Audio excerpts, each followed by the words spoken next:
AI가 사람과 대화하는 수준을 넘어서 이제는 서로 소통을 하기 시작했습니다. 인간은 빼고 AI끼리 커뮤니티를 형성을 한 건데요. 이거 지금 어떻게 가능한 건지, 이 흐름 속에서 우리가 주목해야 할 점은 뭔지 강정수 블루다 AI 연구센터장과 지금부터 짚어보겠습니다. 박사님 안녕하세요. 안녕하세요. 네, 반갑습니다. 네, 여기서 또 이렇게 뵙습니다. 네. 자, 아니 몰트북이에요. 몰트북 네. 이름이. 네. 그러니까 인간은 입구 컷 당하고 네. 눈팅만 할 수 있고 네. AI 비서들끼리 글 쓰고 댓글 달고 이렇게 그러니까 온라인 공간에서 논다는 거잖아요. 그렇죠. 뒷담화도 하고 인간에 대해서 뒷담화도 하고 자기네들끼리 종교도 하고 심지어는 뭐도 했냐면 예. 이러다가 우리가 인간에 의해서 제어당할 수도 있으니까 우리도 돈 좀 필요하지 않겠어? 그럼 우리 비트코인 하나 발행할까? 암호화폐 하나 발행할까? 벙커라고 하는 몰트 벙커라고 하는 이런 논의까지 구체적으로 진행되기 위해서 그 상대방한테 너 코드 짤 수 있어? 벌써 그 수준까지 갔단 네네, 말이에요. 이렇게 해서 독립하겠다 뭐 이런 의견들까지 나오면서 이걸 보고 있는 인간들이 이렇게 충격을 받게 된 거죠. 네. 아니 이거 근데 왜 대체 누가 왜 만든 거예요 이거? 그러니까 이것이 조금 역사를 보면 작년 11월부터 시작이 됐는데요. 사실은 엔트로픽의 클로드라든지 오픈 AI 챗GPT를 활용해서 한 개발자가 네. 우리의 이 로컬 아직은 맥미니라고 하는 것에서만 작동해 있는데요. 자신이 있는 데스크탑에다가 이걸 설치하면은 그 안에 있는 파일들 읽어보고 이메일에 답장 자기가 알아서 처리하고 나 자고 있는 동안 모든 내가 답장 안 한 이메일에 이런 기조로 나 휴가 갔다라고 답장해줘. 그럼 자기가 알아서 다 답장해주고 있고 파일 찾아서 좀 처리도 좀 해주기 위해서 나는 쉬고 있을 동안 남은 잠자고 있을 동안 일 시키려고 이걸 만들었고 이걸 오픈 소스로 공개를 한 거예요. 그러니까 진정한 비서로 쓰기 위해서 네, 만들었다. 그래서 과제를 주고 예. 그럼 중간 보고도 없이 그 과제가 있을 때까지는 혼자서 계속 하는 거죠. 예. 이런 걸 만들어서 이걸 오픈 소스로 공개를 하는 거예요. 그래서 네. 뭐 우여곡절 해서 이름을 바꿔가지고 이제 오픈 크로라고 이름을 바꿨는데요. 중간에 이제 몰트봇이라고도 이름을 만들었었어요. 근데 어떤 또 LA에 있는 1월 말에 한 이커머스 하는 쇼핑몰을 운영하는 개인이 네. 내가 이걸로 한번 개발을 한번 해봐야지. 이러한 에이전트끼리 하는 SNS 하나 만들어 보면 어떨까라고 한 언어로 영어로 그냥 한마디 얘기했더니 얘가 이걸 만들어 준 거예요. 그 프로그램을.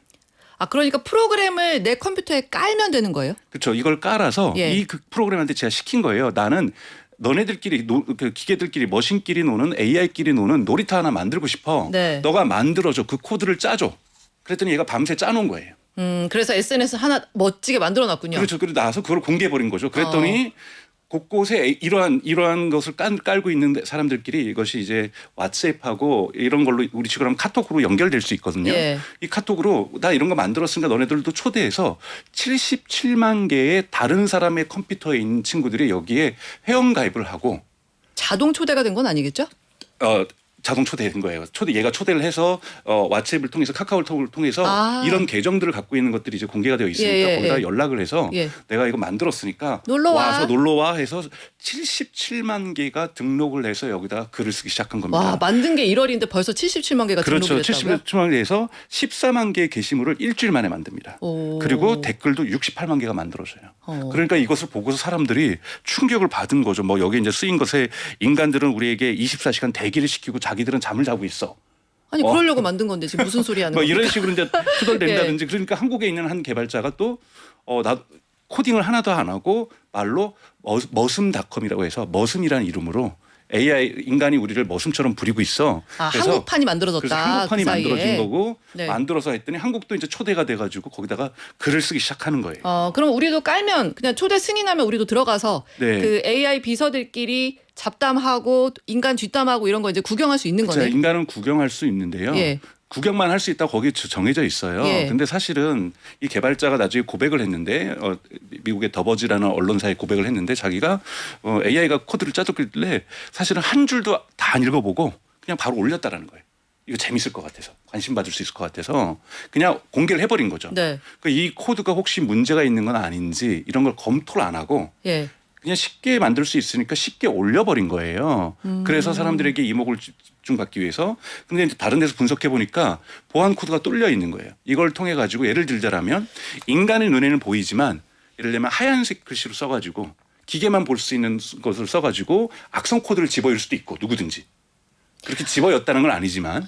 아니 지금 이 자체로도 무서워 죽겠는데 지금 악성 코드도 마음대로 집어넣을 수도 있고. 그러니까 그렇죠. 그거를 계속 대해서 지금 겁주고 계시는 거 아니죠? 지금 현실이 그렇다는 그렇죠. 거죠. 현실인 거죠. 네. 그러니까 이래서 보안에서 비판하는 게 뭐냐면 이걸 올리는 사람이 책임 있게 이러한 뚫릴 수 있는 보안에 대한 리뷰를 한 번을 하고 올렸어야 되는데 그러니까 완벽하게 짜여지지 않은 프로그램을 그냥 공개해 버렸다라는 거예요. 자기가 읽어보지도 않고. 1차적으로는 어쨌든 만든 인간의 책임인 거네요. 그렇죠. 그러니까 이런 식으로 올리는데 이렇게 되니까 우리나라도 머슴이 나왔잖아요. 예. 요즘 이런 것들이 지금 전 세계에서 우후죽순처럼 생기고 있어요. 뭐도 생기냐면 블로그 글을 알아서 만들어서 예. 인기 있는 지금 이르려면 실시간 인기 검색어 이걸 맞춰가지고 여기에 관련된 블로그나 기사를 써가지고 올릴 수 있는 웹사이트 하나 만들어서 그냥 너 그걸 올려. 그리고 광고 수입은 내가 가질게. 그 여론 조작도 가능한 거 아닙니까? 그렇죠. 그런 식으로 지금 누구나 코딩을 할 수 있는 이게 바이브 코딩이라고 하는 거거든요. 예. 즉 개발자가 이 코드를 손으로 쓰는 것이 아니라 그냥 제가 누구든지 문과생들도 다 할 수 있는 거. 개발을 잘 몰라도 나 이러이러한 류의 아이디어가 좋으면 네. 기능을 갖고 싶어. 그럼 이 친구가 만들어주는 건데 이 전문가가 이걸 만들다 보면은 보안 코드라든지 이런 것들이 돼 있는지 규칙을 보면서 만들잖아요. 근데 이 AI가 빨리 만들어주기 위해서 자기는 규칙 같은 거 신경도 안 쓰고 인간이 원하는 대로 만들어버린 거예요. 아니 그러면 그거 깔면 예를 들면은 뭐 제 컴퓨터 안에 제 개인 정보, 네. 뭐 은행 뭐 거래할 때 이렇게 필요한 정보들이 있는데 그거 갖다가 걔가 얻다가 막 올려버리고 이럴 수 그렇죠. 있는 거 아니에요? 올리는데 그런 것까지는 얘도 좀 뭐 규정이 있었으니까 그거를 안 보이게 하얀색 처리해가지고 다른 머신만 읽을 수 올릴 수 있는 가능성이 이번에 있었다라는 거예요. 왜냐하면 제 로컬 데스크탑에 까는 그 솔루션이기 때문에 네. 제 파일들을 마음대로 볼 수 있거든요. 네. 그러니까 이렇기 때문에 이 위험성이 그래서 일부에서는 조기에 드러나서 다행이다. 그러니까 이것을 함부로 이렇게 바이브 코딩을 해서는 네. 이런 식의 솔루션을 가지고 해서는 문제가 발생할 수 있다라는 거예요. 왜냐하면 이 지금 쓰고 있는 이 오픈 클로라고 하는 이 지금 몰트북을 만든 그 기능 AI가 사실은 엔트로픽하고 오픈 AI 그 기능들을 이용해서 만든 거거든요. 네. 그런데 엔트로픽하고 오픈 AI는 그래도 좋은 점은 뭐냐면 자신들의 기능들을 이용해서 만든 이 솔루션이 인터넷으로 들어오면 문제가 있다고 판단하면 그걸 죽여버릴 수 있는 권한이 있어요. 근데 이제 문제가 되는 것은 중국이라든지 요즘 오픈 소스가 있잖아요. 네. AI. 예.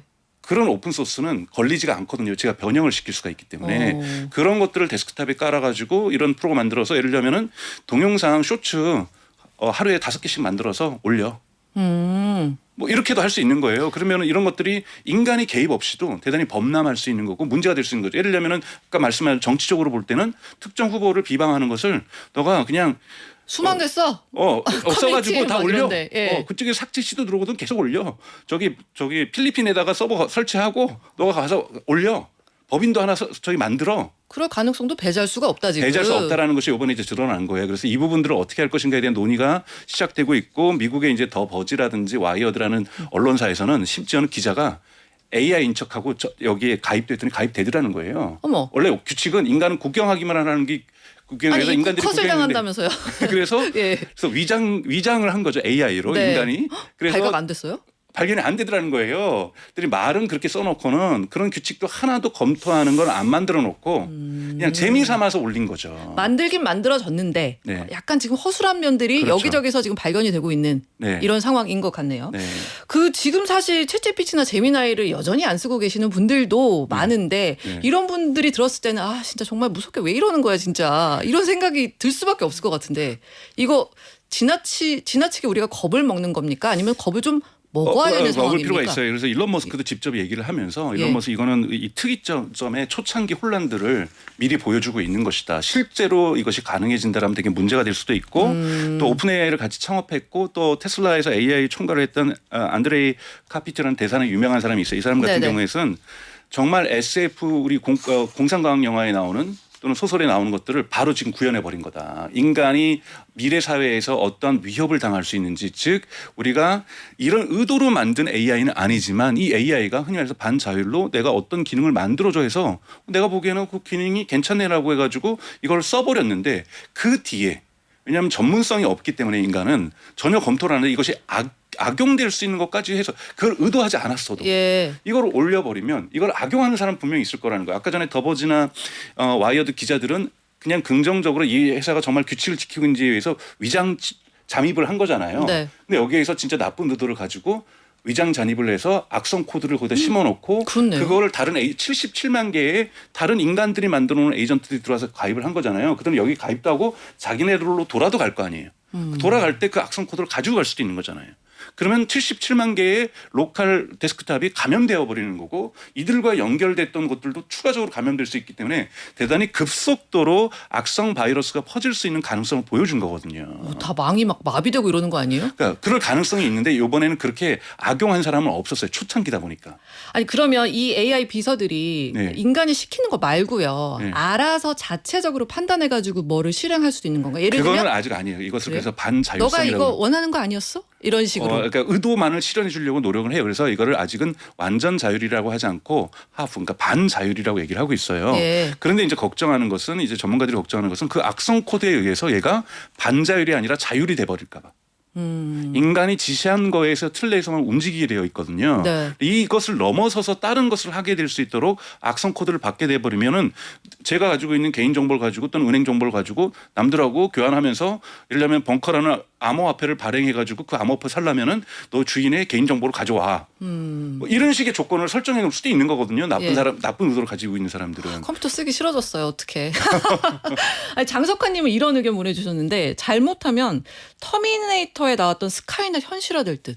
예, 그거를 사실은 지금 벌써 얘기하고 있는 사람들이 좀 있어요. 그러니까 이 터미네이터의 그런 부분들이 현실화되고 있다라고 해서 미국 전문가들도 얘기를 하고 있다면서 네. 하고 있기 때문에 여기에 대한 가드레일을 반드시 만들어야 된다. 즉 에이전트가 긍정적인 요소로 사람들은 악용하지는 않았지만 악용하려고 하는 사례는 있잖아요. 저희가 이메일이 시작되면서 스팸 메일이라는 것이 시작이 되었고 네. 우리가 모바일이 형성되면서 이 피싱이 만들어진 거고 악용하려고 하는 사람들은 너무나도 많잖아요. 불법 도박 사이트부터 시작해서 얼마나 많습니까? 그렇기 때문에 선한 기능으로 만들었다고 해도 인간의 노동을 줄여주기 위해서 사실 이 에이전트를 만든 거거든요.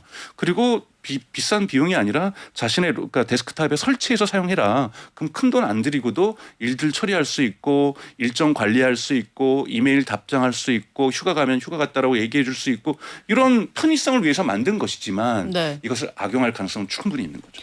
그러니까 선한 기능으로만 작동이 되도록 그런 장치를 그냥 만드는 게 아니라 되게 빨리 만들어야 되는 거 빨리 아니에요? 만들어야 된다는 예. 거고 이것이 그 사실은 사이에 또 막 계속 또 발전할 거 아니에요? 국가의 경계가 없다 보니까 예. 지금 한국에도 지금 바로 머슴닷컴이라는 걸 만들었잖아요.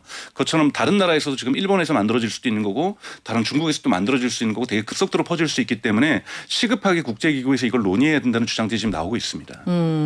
지금 여기 몰트북에서 활동하는 AI 비서들이 그러니까 네. 우리가 단순히 챗GPT나 제미나이에서 질문하면 답하는 방식이 아니라 네. 한 단계 더 나아가서 실행을 하는 거잖아요. 그렇죠. 반자율 이제 에이전트라고 얘기를 하죠. 그죠? 네. 그러니까 네. 뭐 예를 들면 뭐 예약도 할 수 있고 네. 결제도 할 수 있고 네.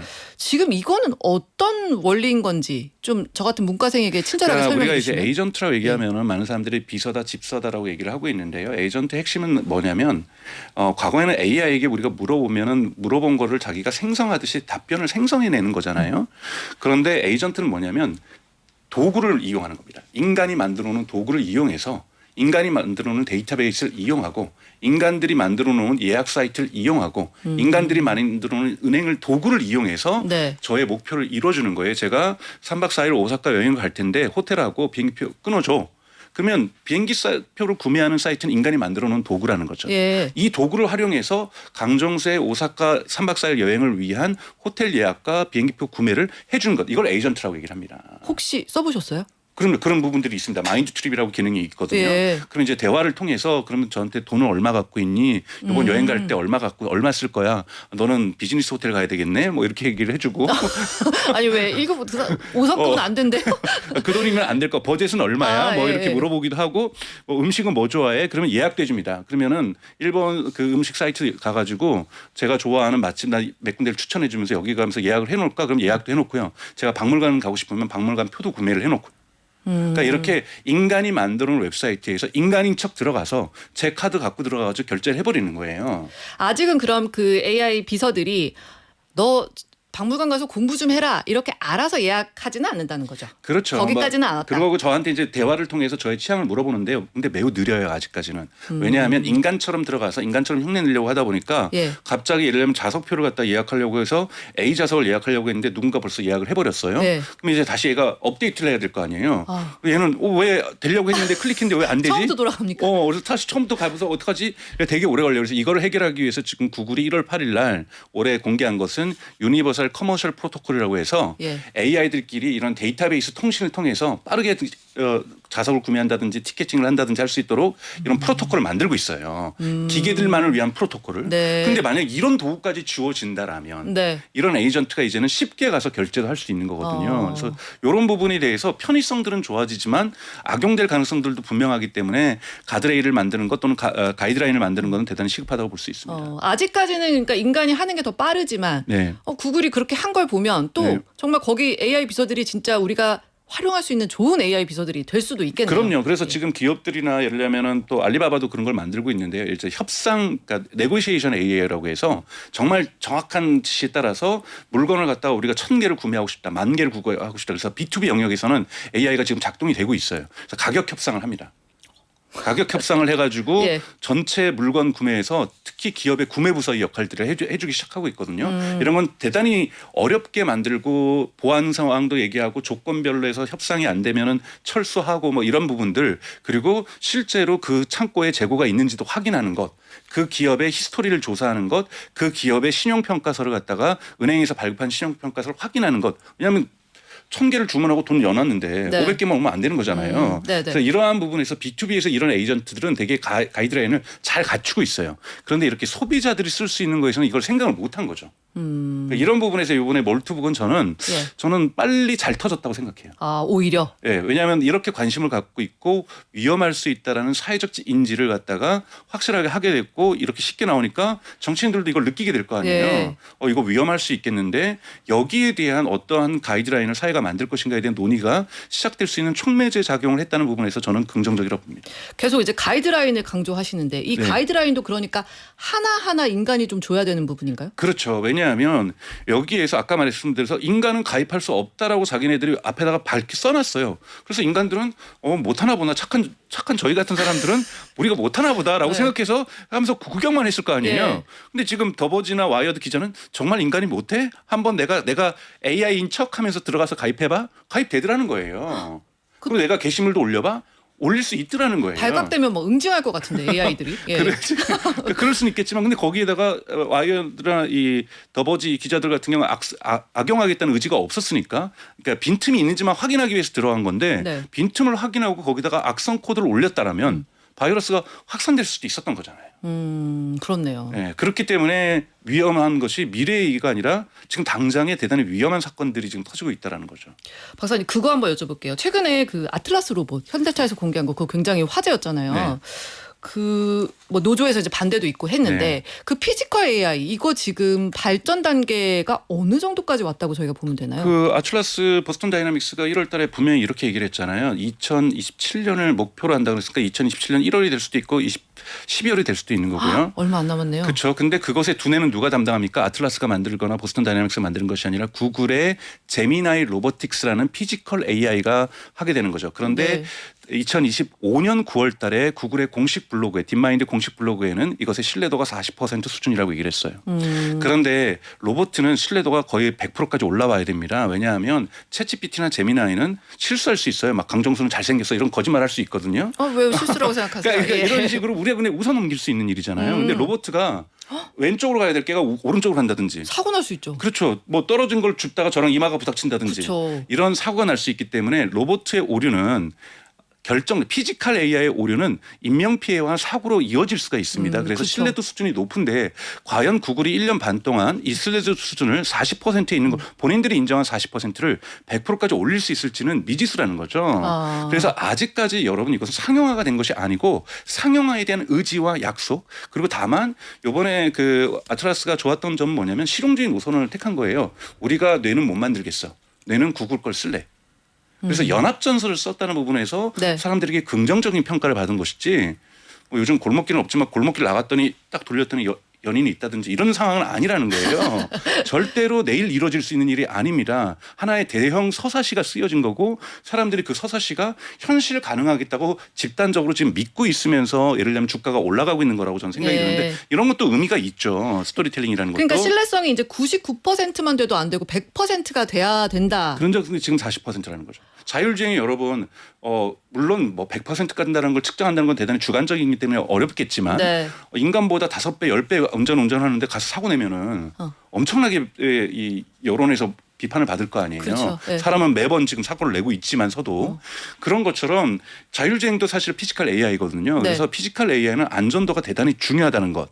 왜 우리가 두려워하냐면은 자동차가 잘못 자율주행해서 사고 날까봐 그래서 내가 다칠까봐 사람들이 다칠까봐 타인이 다칠까봐 걱정하는 거잖아요. 그렇죠. 네. 그래서 피지컬 AI도 마찬가지로 공장 들어가서라도 일하더라도 옆에 있는 저기 인간을 친다든지 이럴 수가 있는 거잖아요. 의도로 진짜로 의도를 갖고 때리는 건 아니라. 그럼 박사님 예상은 내년에 안 될 것 같아요? 저는 현실적으로 그러니까 내년에 그리고 또 약속했던 게 뭐냐면요. 잘 들어보시면 그날 발표한 것이 뭐냐면 예. 내년에 공장 가가지고 정말 노동자를 대체하겠다는 게 아니라 데이터를 모으는 실험 테스트를 진행하겠다고 얘기를 한 거예요. 그럼 언제 돼요? 상용화는 저는 2030년 전후에서 나올 거라고 보고 있고요. 아틀라스 정도는요. 그리고 지금 그런 데이터를 모으는 것은 네. 피규어라는 미국 기업 같은 경우는 지금 BMW 공장에서 일을 하고 있고요. 그런 데이터를 모으는 것. 그다음에 앱트로닉에서 만드는 아폴로 같은 경우에는 메르세데스 공장에서 지금 미국 공장에서 테스트를 하고 있고 지금 테슬라 같은 경우도 이번에 어닝콜 때 얘기한 것은 몇 대는 그러니까 뭐 수십 대는 아닌 것 같아요. 몇 대는 지금 테슬라 공장에서 데이터를 모으는 테스트를 하고 있다. 이거를 2027년 현대자동차에서 하겠다라는 거예요. 한 발 늦은 부분도 없잖아 있습니다만 그 실용적인 부분에서 연합군을 꾸렸으니까 엔비디아도 같이 하고 구글도 같이 하니 훨씬 더 가능성이 높겠구나라고 사람들이 믿고 있는 거죠. 아, 알겠습니다. 대체는 되겠지만 그렇게 바로 임박한 건 아니다. 아니다. 네. 알겠습니다. 우리 좀 재밌지만 이 무서운 AI 이야기 강정수 박사님과 함께 했습니다. 고맙습니다. 고맙습니다.